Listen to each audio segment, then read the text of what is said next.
Hello, everyone, and welcome to my devotional video series.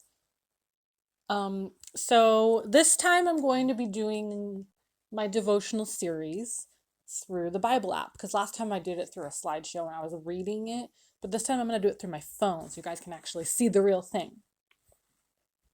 So this is the first one I'm going to do, and this one is called Done with That.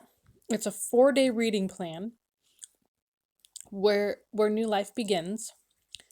Pain can be a valuable tool. It's a message alerting us to pay attention.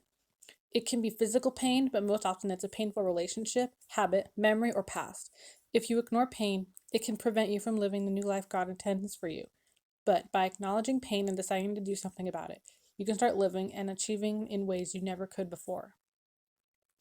All right, so let's get started. By myself, yes, visible to my friends. Okay, day 1.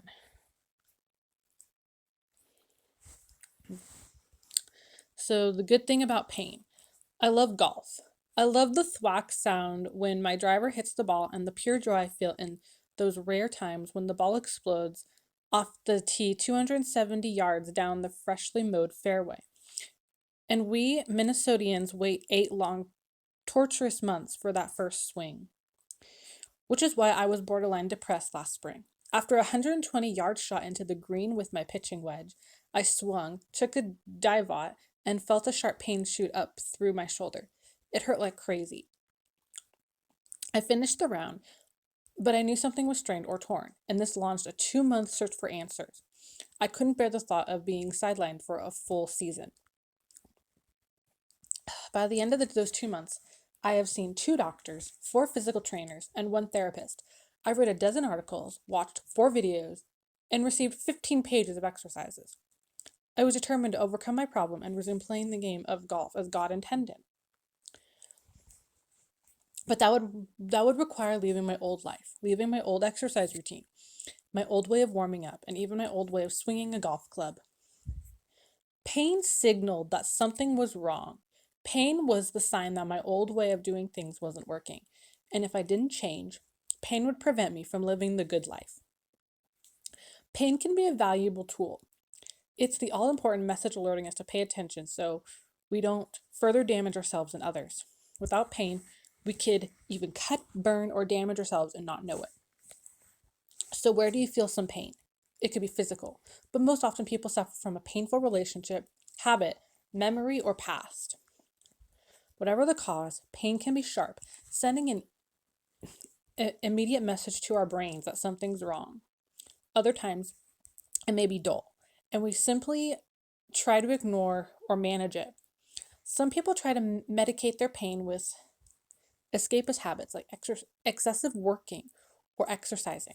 Others use alcohol and drugs, pornography, overeating, or overspending. But if you ignore pain, it'll keep you off the golf course. And more importantly, prevent you from living the new life God intends for you to live. So instead, let pain be a signal and say, that hurts. I better fix that, overcome that, heal that, be done with that. Thousands of people decide to stop and cause them pain every day. And you can too. By acknowledging the pain and deciding to do something about it, you can start living and achieving in ways you never could before. So where does new life begin? It requires 3 steps. Humility, honesty, and hard work. The 3 H's. Over the next 3 days, we'll look at each of these. And here is 2 Corinthians 7, 10, 11. So godly sorrow brings repentance that leads to salvation and leaves no regret, but worldly sorrow brings death. See what this godly sorrow has produced for you, has produced in you. What earnedness, what eagerness to clear yourselves, what indignation, what alarm, what longing, what concern, what readiness to see justice done. At every point, you have proved yourself to be an innocent in this manner or in this matter. Some of these verses are going to be really long, so I'll leave it, and you guys can always pause the video and read it if you guys want to. So here's 1 Peter 5, 8, 9, and 10. And that is the end of day 1.